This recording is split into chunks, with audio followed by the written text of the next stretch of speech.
So, hello, Shannon. Nice to have you here and to talk about many things. But one of the things we're going to focus our attention on today is the issue of gender in research and in organizations, specifically policy research organizations, which is what on think tanks focuses their attention on.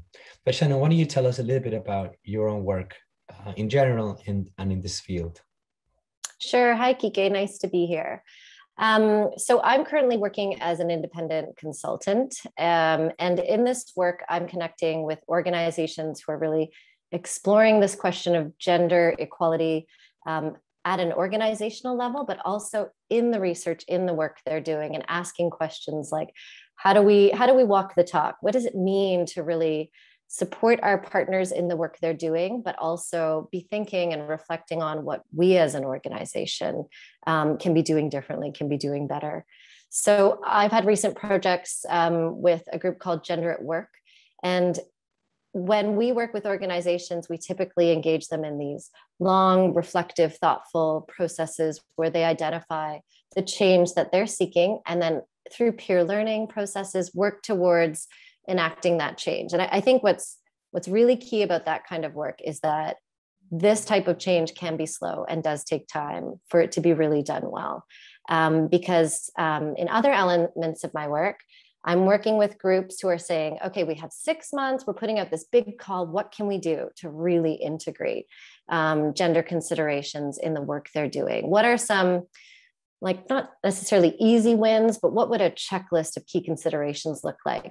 And I think while tools can have their limitations and there's no silver bullet, like follow this A to Z list and gender equality will magically be achieved, at the same time, there are opportunities to really be, especially for donors and funders, to be saying to their partners, here are questions that we're asking ourselves. Let's see them built into your call for proposals. Let's see them in your communications plans, your monitoring and evaluation processes, and let's see them in the engagement you're undertaking once your results and findings are available.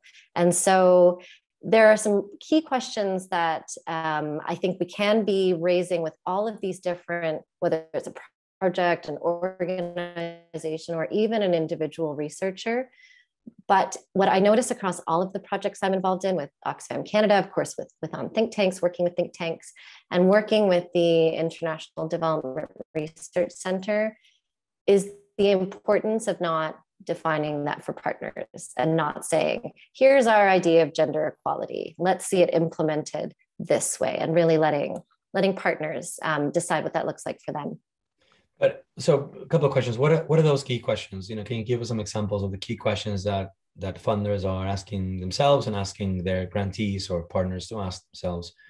And the second question, I guess, behind those questions, there are some ideas, some ideals of what that looks like, what the answer is.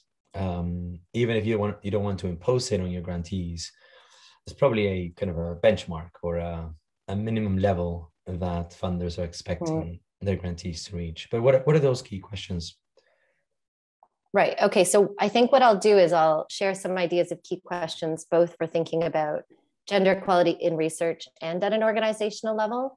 And then I can share a few lessons that I've learned about what really needs to change for this work to be meaningful and impactful and last longer term.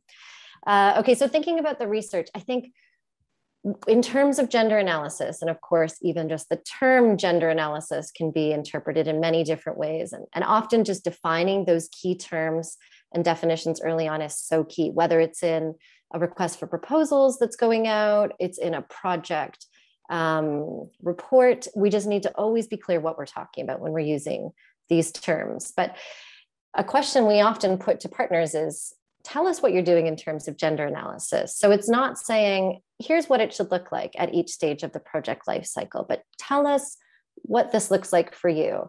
And I think what we always need to be stressing is it's not just about saying, oh, and we'll also look at the women and marginalized groups when we're doing X, and we'll look at them again when we're doing Y. So really building in questions like, who's on your research team and what roles are they in? Who are you talking to when you're out in the field doing your research? What are the questions that are being asked? And really understanding the gendered nature of many of those questions. The findings and how they're being shared. So who's presenting them, who's in the room, and who gets to be part of the conversations that are happening with policymakers or with civil society. And actually on that latter point, I think we've seen some really exciting work come out of a group in Latin America, Grupo Sofia, of think tanks and universities, where they've done really interesting work on gender equitable conferences and events. And I think this is one area where a checklist can be extremely valuable, because we can say, who did you invite? Who's on your panel? Who are you going to when you're asking certain questions? Who's going to be promoted in your materials? And so I think that's, there are some areas where we can have these key lists of questions that can be asked. With the broader research in general, I think often the relationship between a program officer and a research partner is key. So I think we tend to expect program officers to be able to do everything, to be a complete master of all trades, but really program officers are constantly learning from their partners about what their capacity is, what their needs are, the challenges they're facing. And for those program officers and research partners to be able to work together over time to address challenges that come up. So it might be that there's a great gender analysis done at the beginning, and throughout all stages of the project life cycle, from initiation through implementation and sharing of findings, there is a strong gender analysis being built in. But of course, we know that gender fade is something that can happen in projects. And that's where groups start out with great intentions, but for many reasons, competing interests, changing priorities, that gender focus really gets lost. And a big reason that often happens is that even if there's a gender focal point or a gender champion within the team, they don't always have the resources they need in terms of finances and time. So I think if we go back to this question of what donors and funders can do, what program officers can do to really ensure that these gender considerations are embedded in the research, it's helping teams also find a way to support those gender champions, to ensure that they have the space they need to really be prioritizing this in the research. But this takes me to the other side, questions about the other side of your discussion, which is about the organization itself, right? Because to some extent, projects are like the facade, right? So that's what the organization presents to funders. That's what the organization delivers. So it is possible to, have a team with a gender specialist to perform gender, do the gender analysis, to present it in the right way to the right audiences, the right channels, making sure you've got a panel that is diverse, etc. All those checklists that you can do, but you can do this by running an organization does not provide the basic support to the women within the organization. That is not in itself an open or inclusive organization, because its business model just doesn't allow it, right? So what are the kind of questions that funders can ask, or ask grantees to ask themselves about gender in the organization, which I think if that's happening, if that's incorporated, then projects will run naturally, with this sort of gender lens or incorporating gender into. Yeah, I think it's such an important question, because there's also, we hear about organizations doing important work on advocating for women's rights, or work that we would squarely put in the gender equality space, whether it's on gender-based violence, maternal health. Doesn't mean that the organizations themselves are not perpetuating gender inequality. And I think that this question is really about how organizations walk the talk. So think tanks, organizations more generally, we know that they are gendered spaces. So there's an opportunity to be fostering gender equality.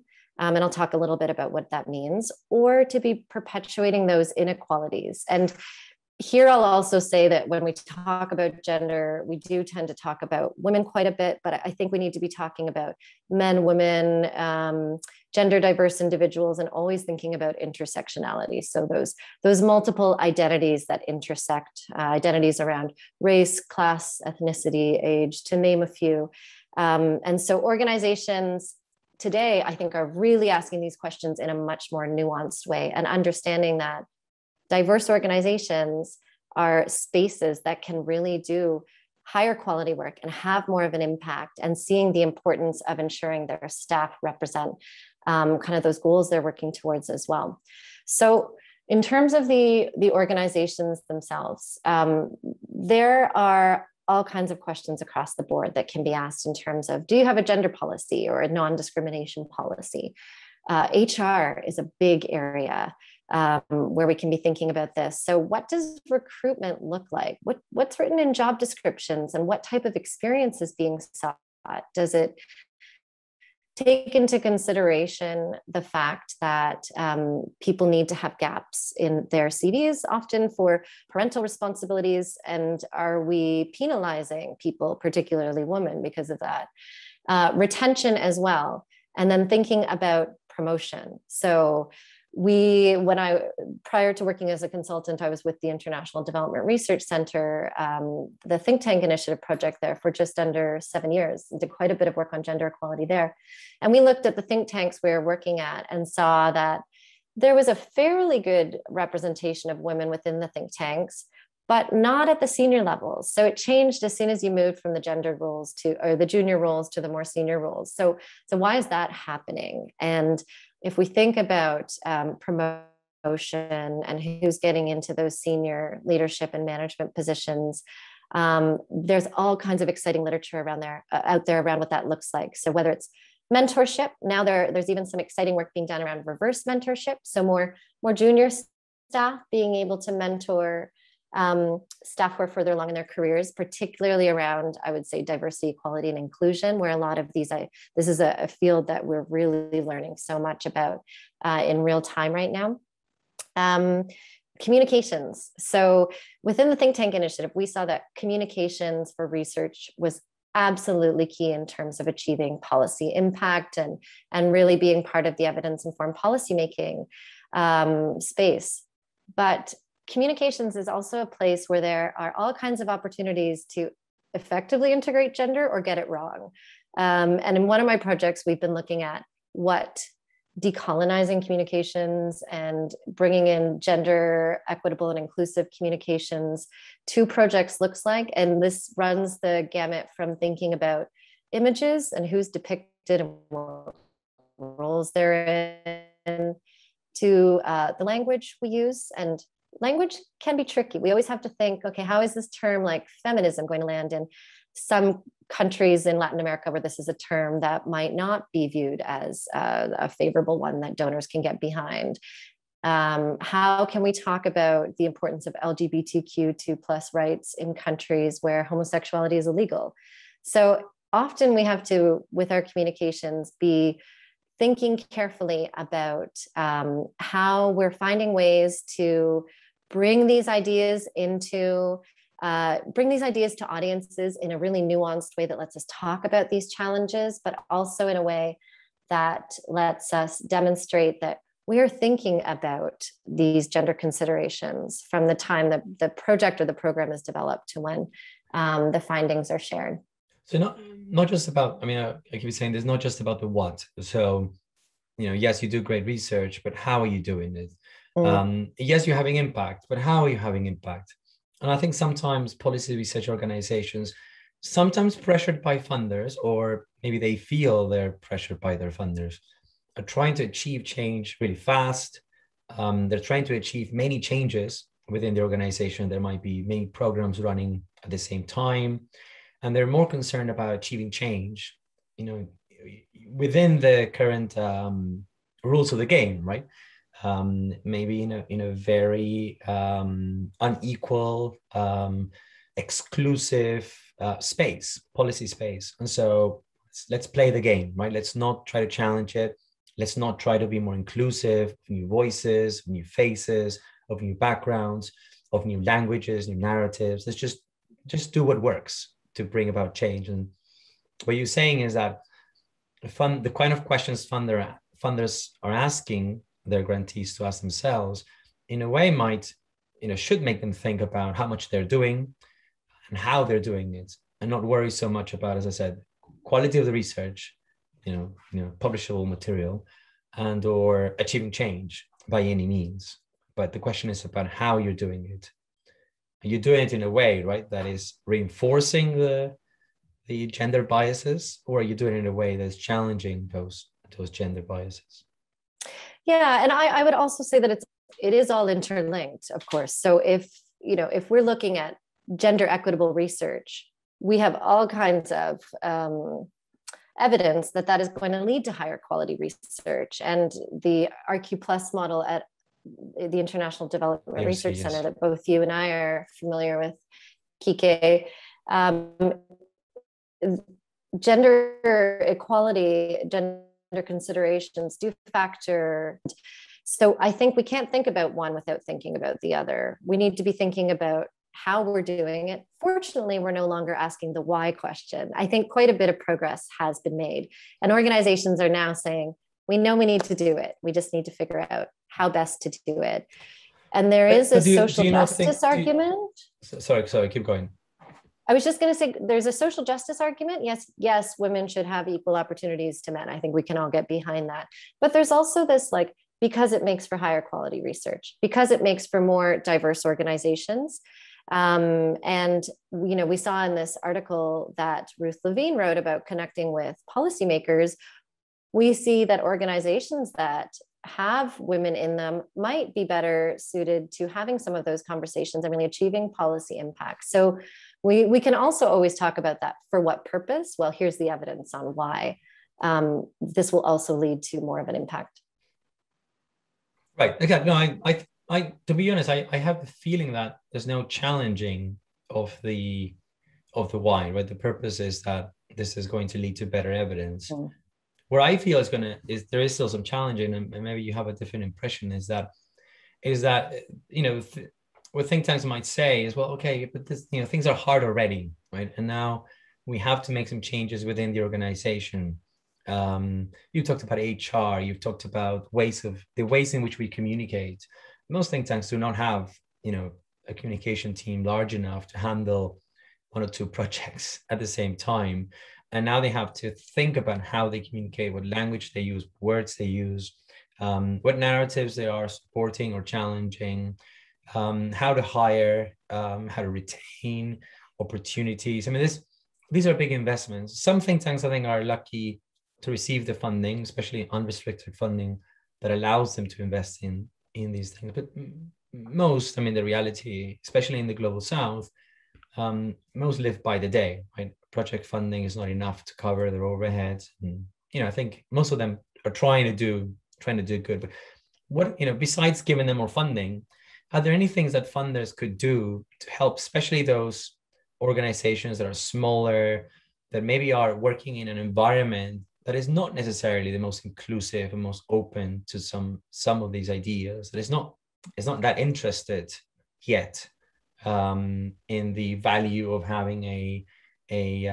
plural workforce, women in leadership positions, women as the messengers of the arguments, etc. Are there any things that funders can do to support those organizations, resource strapped and in an environment that is not necessarily pushing them in that direction or is conducive of those reforms? Yeah, that's right, because we haven't really gotten into talking about context, but the context will also have a huge impact on what organizations are able to do. This is where I think, obviously what we're talking about here, what would it look like to do great gender equitable research or really embedded organizationally? These are ideals. These are, wouldn't it be nice to see this? We have to always be thinking about organizational readiness and about meeting organizations where they're at. And also, as someone who worked at a Northern funding agency, not going in and saying, this is how you should do it. And donors, I think, also have to be careful not to put pressure on partners to add this to the long list of, competing priorities they already have. So I think this is where I have really seen the power of action learning processes work. And I'll tell you a little bit about an experience I had with the think tank initiative. By that point, I think we were about 7 years into a 10-year program with the think tank initiative. Many think tanks had already been embedding really exciting feminist methodologies or gender considerations in their research, or doing interesting work on promoting women in the social sciences. So we had all these great examples from across the 43 think tanks we were promoting at that time, or sorry, that we were supporting at that time. But we realized that we needed to find a way to provide some more support and continue to build that capacity and really think about our own role and what we could do a bit differently. And so instead of coming out with a project where we said, we now expect all of you to really be working on gender, and here's what it looks like, we created an action learning project with Gender at Work, where we allowed think tanks to opt in and define what success meant for them. And so 5 think tanks participated, all kinds of different projects. Some developed an organizational-wide gender policy. Others worked on promoting women researchers in their countries. And then others came up with a project lifecycle gender analysis that they could implement in future projects. And we weren't sure how they would all come together in a peer learning environment, but they really, really connected and learned from each other, to the point that we brought them together twice. And the final time was at a write shop in Guatemala, where we had everyone blog about their reflections and what they were learning.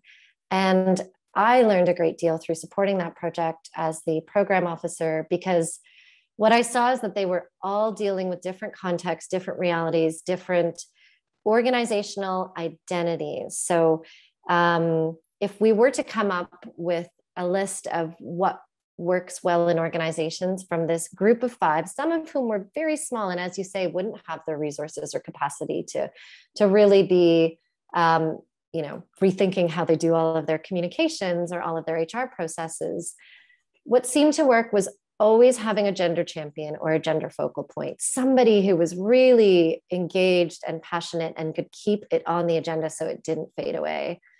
Second was having senior management buy-in. So for this gender action learning project, we had changed teams, and the executive director had to be on each team.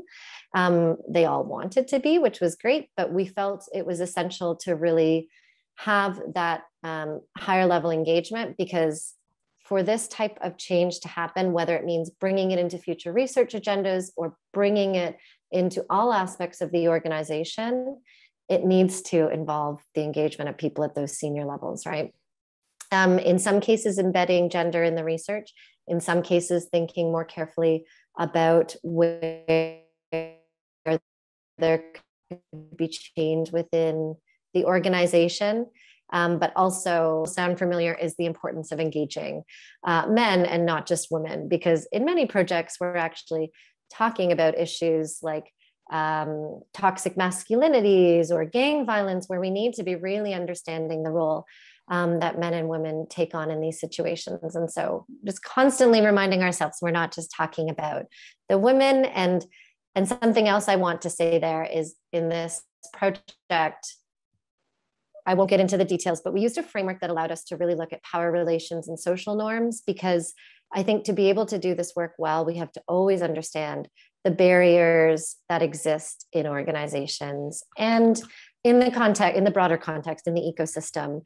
Yeah. And we have to make sure we don't fall into this pattern. If, say we're thinking about women in leadership positions, in the past, I think we tended to speak more about confidence building and soft skills, and that can still be important. But if we're not thinking about how the structures are changing, who's getting access to mentoring opportunities, who's getting a role on the board, and really asking those key questions and trying to change those systems, then the opportunities won't be there. So really taking that whole systems approach.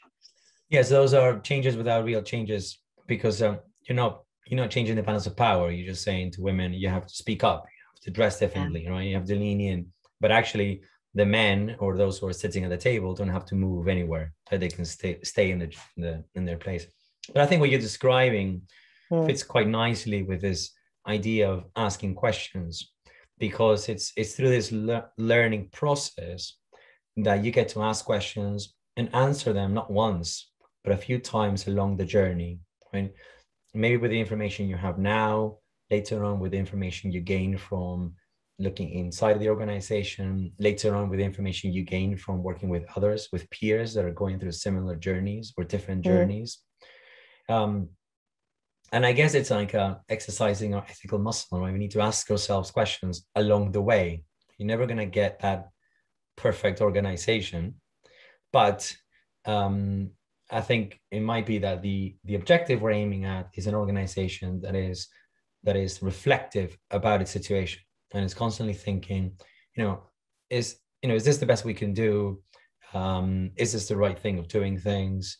You know, what are the consequences of how we're governed, how we're managed, how we resource? You know, what are the consequences of our business model? Can we do something about it? And I think acknowledging those things, you know, maybe it's good enough, right?